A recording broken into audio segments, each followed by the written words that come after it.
Nah, saya sebetulnya ini mau membahas ucapan Imam Ali tentang sakratul maut, pelabuhan embarkasi kita dalam kehidupan yang pertama ini. Sebetulnya sebelum sini kita sudah punya kehidupan juga, malah ada yang menyebut kita ini episode yang kelima. Ada yang menyebut ini episode yang ketiga. Episode pertamanya di alam zarrah, ketika kita diminta bersaksi, dan kemudian kita berkata, Bala syahidna. Setelah itu kita memasuki alam rahim. Di situ juga kita hidup dalam sebuah kehidupan. Dari alam rahim itu kemudian kita lahir ke alam dunia ini dan menjalani kehidupan ini. Dan setelah itu kita masuki alam barzah. Wa min waraihim barzakhun ila yaumi yub'atsun. Di belakang mereka ada alam barzah. Sampai nanti hidup kita yang berikutnya, yang keempat, yaitu hidup di alam akhirat. Dan itulah hidup yang abadi. Walaupun mungkin ada episode masuk neraka dulu. Di alam barzah itu bisa pendek, bisa panjang perjalanan kita, diukur oleh amal-amal yang ia lakukan. Kalau di dunia, usia kita atau panjang atau pendeknya perjalanan hidup kita diukur oleh peredaran bumi mengelilingi matahari. Waktu dengan waktu sehari semalam. Tapi di sana yang jadi ukuran panjang pendeknya hidup kita ini adalah amal-amal kita. Jadi kalau banyak sekali amal buruk, maka perjalanan kita jadi panjang. Kalau banyak sekali amal baik, apalagi ada asar yang kita tinggalkan, perjalanan kita pendek. Ini dalam beberapa hadis Ahlul Bait. Misalnya ada orang yang menempuh perjalanan, tiba-tiba dia beristirahat di situ, di satu tempat, dia masuk, ada kemahnya di situ, tiba-tiba ada kiriman makanan yang berlimpah, yang sama seperti makanan di dunia. Dalam istilah Al-Quran, wa utu biha mutasyabiha, dan mereka diberikan sajian yang mirip seperti yang ada di dunia ini. Misalnya dikasih makanan, buah-buahan, tergantung mungkin budayanya masing-masing sih. Mungkin ada yang dikirim karedok, cikopi, atau gimana. Itu bukan karena di dunia orang kirim karedok kepada dia. Dan itu katanya adalah amal asar yang dia tinggalkan itu. Atau ada orang yang mengirimkan pahala kepadanya. Sampai di sana, amal itu dikonversikan jadi makanan kita, minuman kita. Lalu ketika dia keluar, ketika dia mau menempuhkan perjalanan yang masih jauh itu, tiba-tiba dia diberikan hadiah satu kuda yang bagus dan perkasa dalam salah satu hadis. Dan itu sebenarnya metafor aja.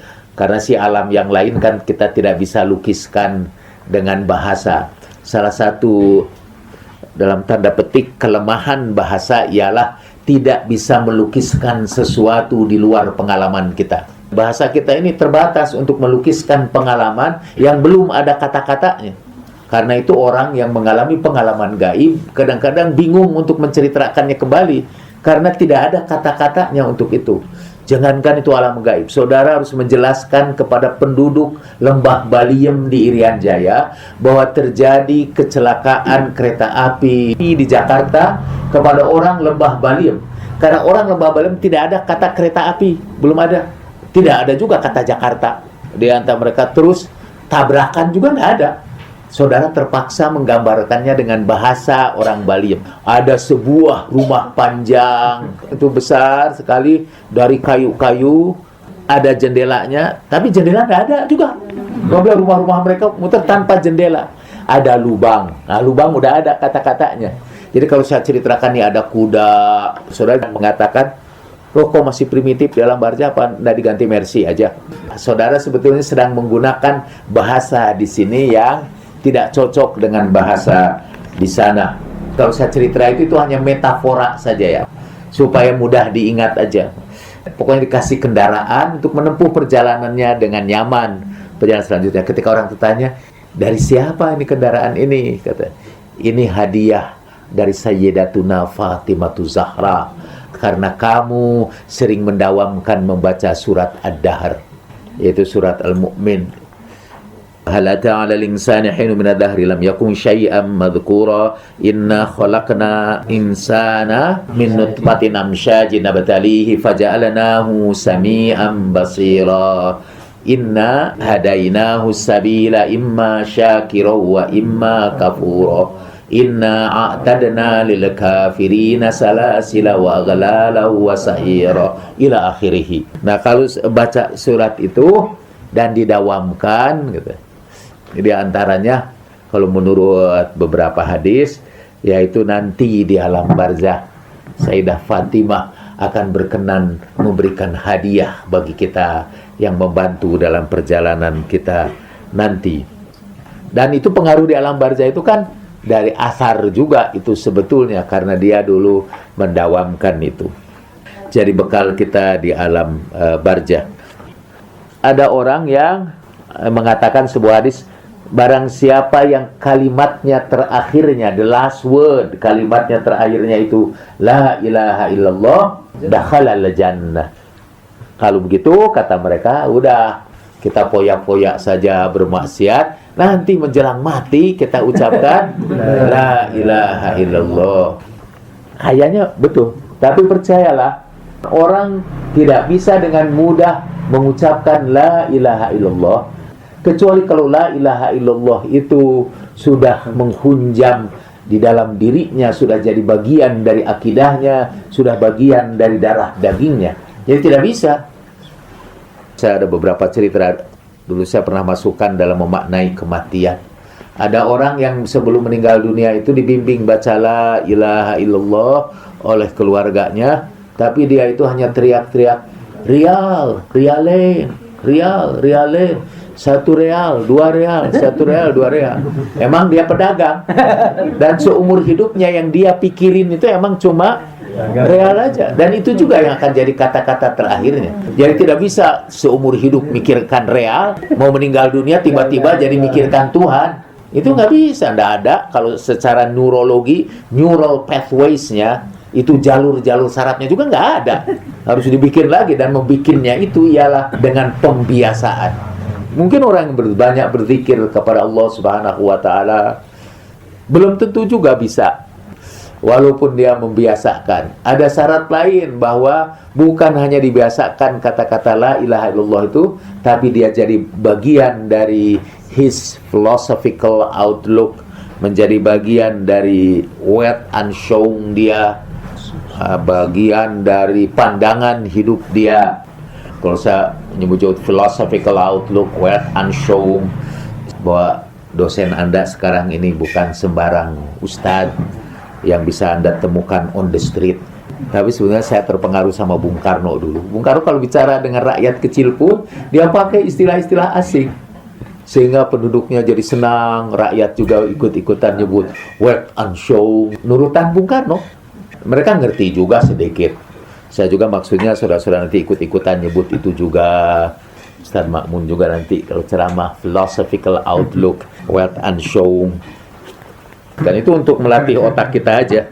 Misalnya katanya ada Fudail bin Ayyad, itu kan seorang sufi, dan dia punya murid. Muridnya itu sangat dia sayangi. Pada waktu akhir hayatnya itu dibimbinglah dia baca la ilaha illallah oleh Fudail. Terus menerus dia tidak bisa mengucapkan, lidahnya keluh aja, nggak bisa. Bahkan dia teriak-teriak karena dia melihat makhluk yang menakutkan. Sampai akhirnya ketika dibacakan Al-Quran, dia marah-marah kepada orang yang bacakan Al-Quran itu. Ketika sakitnya itu bacakan Al-Quran, tidak mau dia. Jadi buru-buru mengucapkan la ilaha illallah, mendengar bacaan Al-Quran pun tidak mau. Dan akhirnya meninggal dunia tanpa kalimat la ilaha illallah. Padahal dia murid seorang sufi. Nah, menurut cerita itu juga saya baca itu dalam kisah Chan Kadameyomo, beberapa langkah kaki kita, dalam bahasa Parsi. Dan katanya dia meninggal dunia, ternyata yang menghalangi dia itu ialah dia pernah beberapa kali menenggak anggur, menenggak wine, menenggak minuman keras. Dan minuman keras itu jadi bagian akhirnya dari darah dan dagingnya. Padahal dia juga kata menempuh jalan kesucian, tapi rupanya itu belum dibersihkan betul. Itu karena minuman keras jadi terhalang karena amal-amal. Dan di sini ada sebuah hadis Nabi Sallallahu Alaihi wa alihi dari Abi Abdillah alaihi salam, bahwa Rasulullah menyaksikan seorang anak muda pada waktu wafat. Lalu Rasulullah bersabda kepadanya, "Qul la ilaha illallah." Tapi lidah anak muda itu kelu berkali-kali. Lalu Rasulullah Shallallahu Alaihi Wasallam bersabda kepada seorang perempuan di samping kepalanya, "Hal lihada Apa ada ibunya di sini?" Qalat, "Na'am, ana ummuh." Betul, saya ibunya. "Afasakhitatun antai alaih?" Apa kamu sedang marah kepadanya? "Na'am, maka lam tuhu mungzu sitti hujaj." Aku tidak pernah ngomong sama dia sudah 6 kali haji. Maksudnya udah 6 tahun. Irdi anhu, ridhoi dia. Radiyallahu anhu biridhaka ya Rasulullah. Semoga Allah meridhoi dia ya Rasulullah dengan ridhomu. Saya ridhokan dia ya Rasulullah sama dengan ridhomu.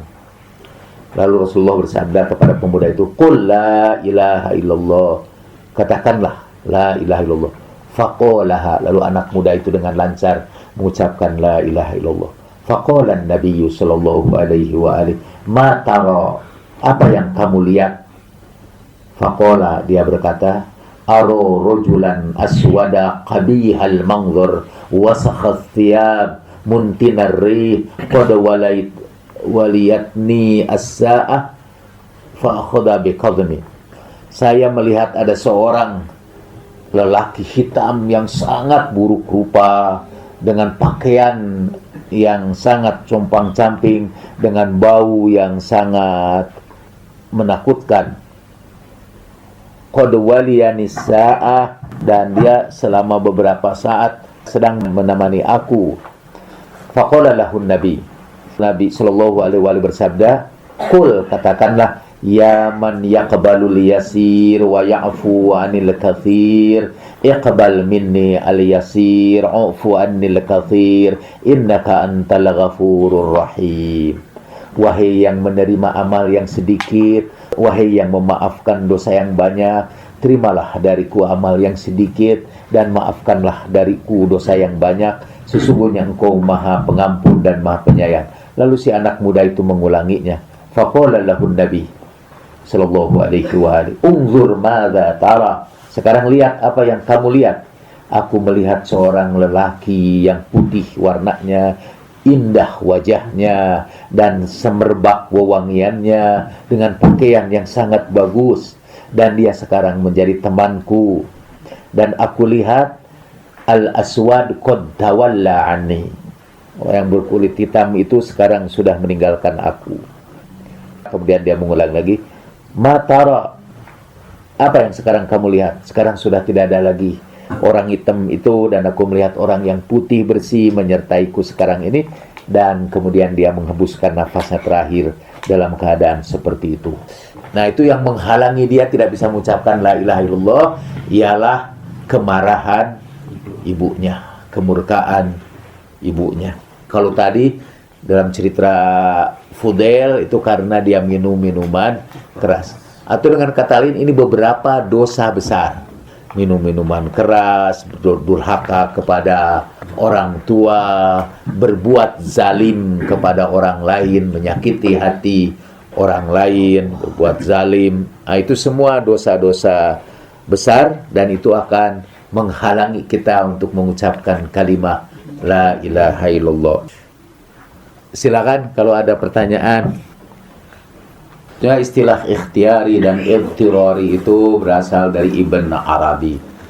Kata Ibn Arabi, kita semua datang dari Allah dan satu saat kita akan kembali kepada Allah. Ar-ruju' istilah dia. Belum menyebut maut, tapi ar-ruju' kembali. Ruju' itu artinya kembali. Ada dua rujuk kata Ibn Arabi. Ruju' idtirari, kembali kepada Tuhan secara terpaksa. Dan itu setiap orang satu saat akan mati. Nah, mati adalah kembali secara terpaksa. Ar-ruju al-idtirari. Siap atau tidak siap, suka atau tidak suka. Kalau malakal maut menjemput kita, sudah. Itulah kita akhirnya kembali kepada Allah. Sehingga kita mengucapkan inna lillah wa inna ilaihi raji'un. Sesungguhnya kita kepunyaan Allah dan semuanya akan rujuk kepada Allah. Raji'un, kita akan rujuk kepada Allah. Itu rujuk idtirari. Tapi orang-orang soleh itu ingin kembali kepada Allah sebelum kembali yang terpaksa. Yaitu sekarang juga kita harus kembali kepada Allah itu. Ini rujuk ikhtiari. Kata Al-Quran, ittabi' sabila man anaba ilayya thumma ilayya marji'ukum faunabbi'ukum bima kuntum ta'malun. Ikutilah jalan orang-orang yang sudah kembali kepadaku. Maksudnya kembali yang ikhtiari, bukan mati. Kalau mati itu sih nggak usah, karena misalnya saya mati rame-rame, saudara ikut mati. Matinya jadi tidak intirori lagi, tapi mati ikhtiari. Tapi ini rujuk kembali kepada Allah. Semasih hidup kita sudah menentukan langkah dalam hidup ini, dalam sisa hidup kita ini, kita mau kembali kepada Allah. Allah itu seperti ibu yang penuh kasih. Sampai di sini juga ada seorang sahabat yang dihibur oleh malaikat tentang kematiannya. Malaikat kan menyambut dia, menghibur dia ketika malaikat mau mengambil nyawanya. Kata, kalau seorang mukmin meninggal dunia, malakal maut itu datang dengan merendahkan dirinya, mengucapkan salam, meminta izin, kemudian menghiburnya. Jangan berduka cita, karena Tuhanmu lebih cinta kepada kamu ketimbang ibumu. Jadi kamu akan kembali ke pangkuan cinta kasih Tuhan. Nah, banyak orang yang dari sekarang ini dia sudah kembali kepada Allah Subhanahu wa Ta'ala. Dan kita disuruh ikuti orang-orang yang sudah menentukan langkah hidupnya itu untuk kembali kepada Allah. Menghabiskan sisa hidupnya itu untuk kembali kepada Allah Subhanahu wa Ta'ala. Rujuk itu rujuk ikhtiari. Makanya orang tasawuf mengatakan mutu qabla an tamutu. Matilah kamu sebelum kamu mati. Jalaluddin Rumi menceritakannya tentang seorang raja yang suka berderma, rakyatnya dibagi pada jam-jam tertentu, itu dibagi makanan, dibagi anugerah oleh raja. Ada hari untuk perempuan, ada hari untuk laki-laki, ada hari untuk nenek-nenek dan kakek-kakek. Jadi setiap hari itu ada seorang yang rakus setelah dia dapat bagian. Pada hari perempuan, dia mengubah dirinya jadi perempuan. Raja lewat ke situ, tidak dihiraukan. Gagal dia. Ada hari nenek-nenek dan kakek-kakek, dia pura-pura jadi nenek-nenek. Tetap raja tidak mengasihi. Ada hari buat orang-orang yang sakit dan orang-orang yang cacat, dia juga pura-pura sakit. Raja tetap tidak menghiraukannya. Akhirnya, kata dia memutuskan, udah dia beli kain kafan ke toko. Kemudian dia minta temannya membalut dia dengan kain kafan, dan temannya itu meletakkan dia di pinggir jalan tempat raja lewat. Pasti kalau raja pasti bantu kamu untuk menguburkan jenazah ini. Lalu dilemparkanlah itu uang. Memang raja kelewat situ, lemparkan uang, dan segera mayat itu menangkap uang itu ya, mengeluarkan tangannya sambil mengejek, mungkin kalau sekarang, yeay, aku hidup, gitu. Akhirnya kamu ketipu juga, kata raja.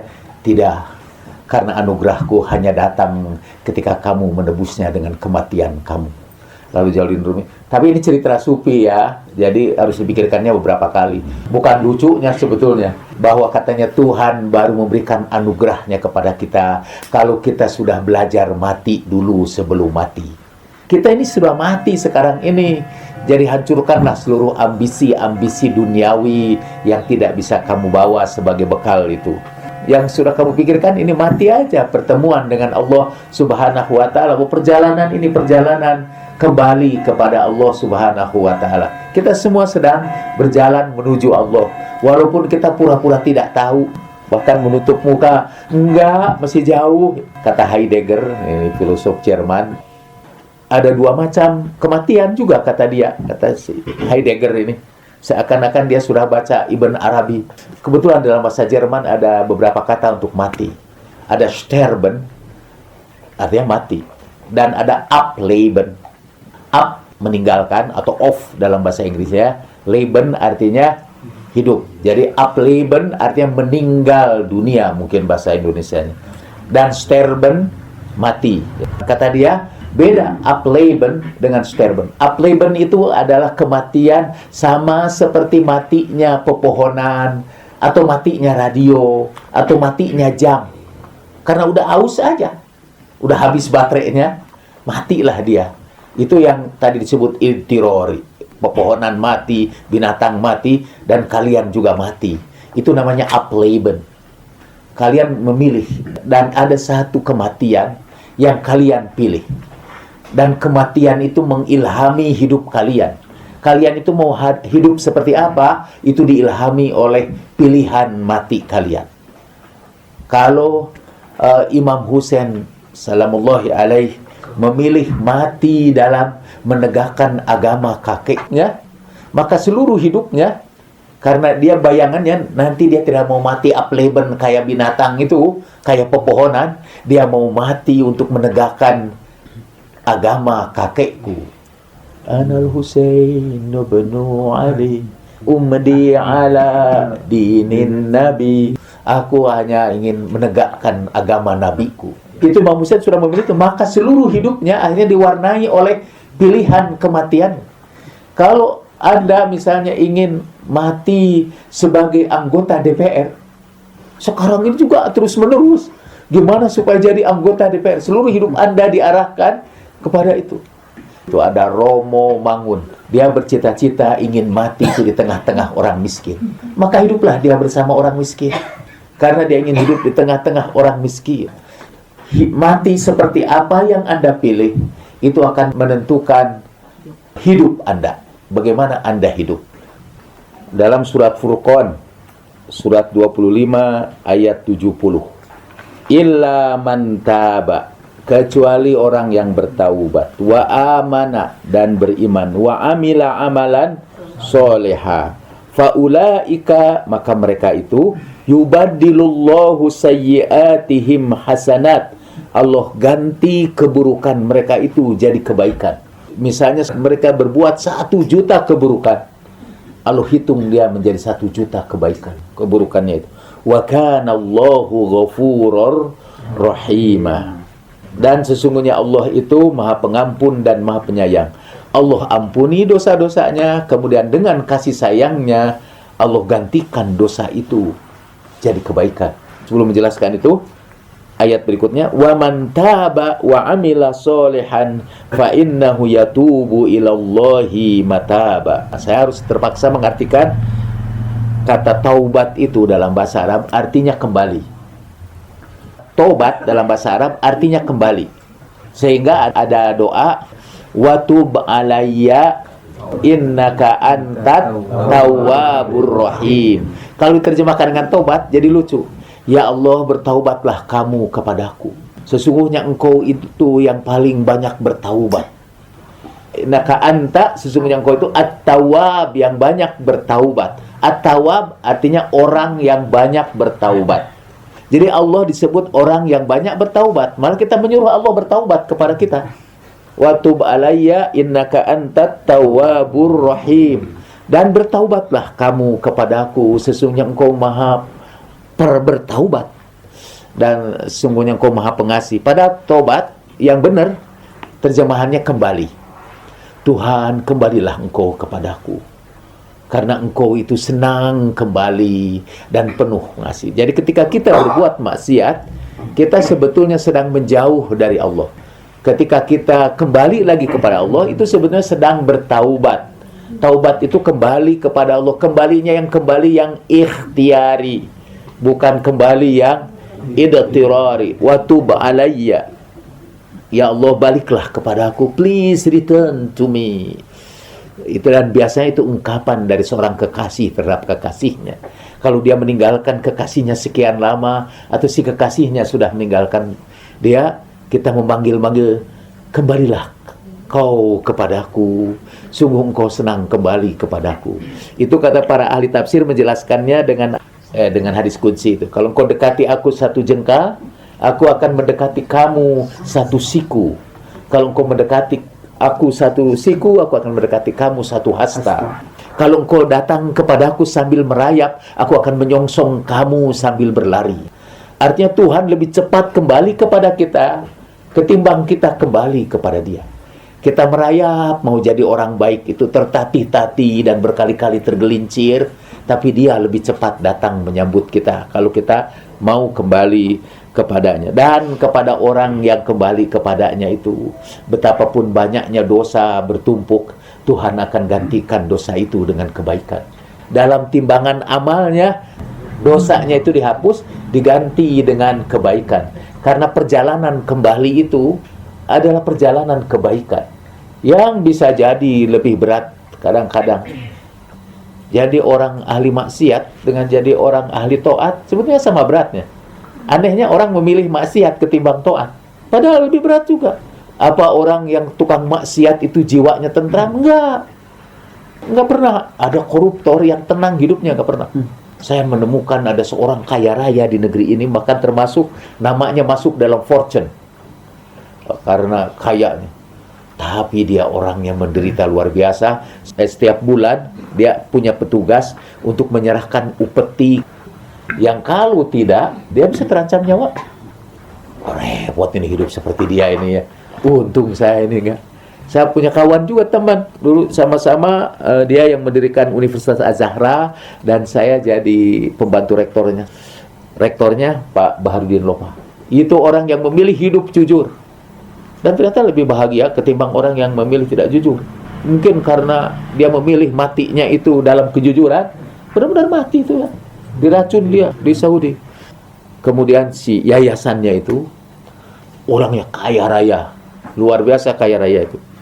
Ternyata kemudian dia cerita bahwa dia pinjam uang yang kalau seluruh kekayaannya itu dia jual, tidak cukup untuk bayar utang-utangnya. Emang dia hidup mewah, tapi hidup mewah dari utang. Saya bilang, saya ini udah punya utang sekarang ini alhamdulillah. Kecuali utang budi kepada saudara-saudara, kepada Anwar, saya punya utang budi yang mungkin tidak terbalaskan. Saudara-saudara yang membantu Jabi, membantu misi kita ini untuk menegakkan Ahlul Bait. Tapi utang yang lain saya kira, dan utang itu pun saya serahkan aja kepada para imam Ahlul Bait untuk membayarnya. Rada licik juga. Tujitum an Ahlul Bait alaihimussalam khairah. Mudah-mudahan kalian diberikan balasan sebaik-baiknya dari Ahlul Bait dengan sebaik-baiknya ya. Nah, jadi kembali tadi, orang yang akan digantikan keburukannya jadi kebaikan itu adalah orang-orang yang memutuskan dalam hidupnya itu kembali kepadanya. Karena itu juga di dalam Al-Quran, para malaikat pemikul aras mendoakan sekelompok orang yang ada di bumi ini supaya Allah mengampuni dia dan supaya dia digabungkan dengan seluruh keluarganya di surga Aden. Itu doa yang tidak henti-hentinya diucapkan oleh para malaikat pemikul aras yang didengar Nabi Sallallahu Alaihi Wasallam waktu Mi'raj. Dan doa para malaikat itu mendoakan yang di bumi ini, alladzina yahmiluna al-arsya wa man haulahu yusabbihuna bihamdi rabbihim rabbana wasi'ta kulla syai'in rahmatan wa ilma faghfir lil ladzina tabu wattaba'u sabilaka wa qihim adzabal jahim rabbana wadkhilhum jannati adnin allati wa'adtahum wa man salaha min abaihim wa azwajihim wa dhurriyyatihim innaka antal azizul hakim. Ketika saudara berkumpul di sini nih, you can ask a question. You could be wondering whether you belong to those people whom all the angels beside the throne, the divine throne, pray for. Jadi malaikat di sekitar aras itu berdoa, Tuhan, ampunilah dosa orang-orang yang kembali dan mengikuti jalanmu, dan jauhkanlah mereka dari neraka jahim. Dan Tuhan kami, masukkanlah mereka ke surga Aden ya kau janjikan itu beserta orang tua mereka, beserta pasangan-pasangan mereka, bersama keturunan-keturunan mereka. Jadi itu didoakan para malaikat itu supaya mereka itu nanti reuni agung lagi di surga Aden bersama orang tua mereka, abaihim wa azwajihim wa dzurriyyatihim, dan zuriat mereka. Innaka antal azizul hakim, sungguh engkau itu maha santun dan maha bijaksana. Nah, siapa yang didoakan oleh para malaikat itu? Itu yang sudah memutuskan untuk bertaubat. Artinya sebelumnya banyak dosa, tapi Tuhan gantikan, hapuskan seluruh dosanya dan digantikan dengan kebaikan. Itu kasih sayang Allah. Karena itu doa para imam ahlul bait, yang kami takutkan darimu itu ya Allah adalah keadilanmu, tapi yang aku harapkan darimu adalah kasih sayangmu. Karena kalau Allah itu menghukum kita dengan adil, itu dosa-dosa boro-boro diganti, dihukum itu sesuai dosanya ya. Maka jangan sekali-kali kita mendoakan orang yang meninggal dunia dengan mudah-mudahan Allah membalasnya dengan setimpal. Jangan. Ya. Nanti dosa semuanya dihukum dan kita banyak dosa. Jangan. Doa ahlul bait misal Allahumma inna hadha abdun min ibadik qad nazala bika wa anta khairum manzulin bih. Tuhanku, ini salah seorang hamba-Mu sekarang sudah datang menemuimu, dan Engkaulah yang paling baik menerima orang yang datang kepadamu. Saya bukan subjektif ya. Doa ahlul bait selalu lebih bagus dari doa ahlul apapun. Ya Allah, jika dia pernah berbuat salah, tidak balaslah dengan balas yang setimpal, tidak. Apabila dia berbuat salah, hapuskan seluruh kesalahannya. Dan apabila dia pernah berbuat baik, lipat gandakan kebaikannya. Itu doanya. Jangan berdoa balaslah dengan balasan yang setimpal. Saya jangan didoakan seperti itu. Dan kalau ada nanti Pak RW atau siapa yang mendoakan, mudah-mudahan beliau diberikan balasan yang setimpal dengan amal-amalnya, kan gitu? Ya. Saudara segera protes. Dulu ada wasiat dari Pak Jal ketika masih hidup, agar orang yang berdoa seperti itu diprotes langsung di depan umum. Karena saya tidak mau dibalas dengan setimpal. Tidak ada yang paling saya takuti kecuali dibalas dengan balasan yang setimpal. Karena kalau saya berbuat dosa, artinya saya bakal dihukum. Dan kalau saya berbuat baik, saya hanya dibalas sedikit aja. Karena kebaikannya juga sedikit.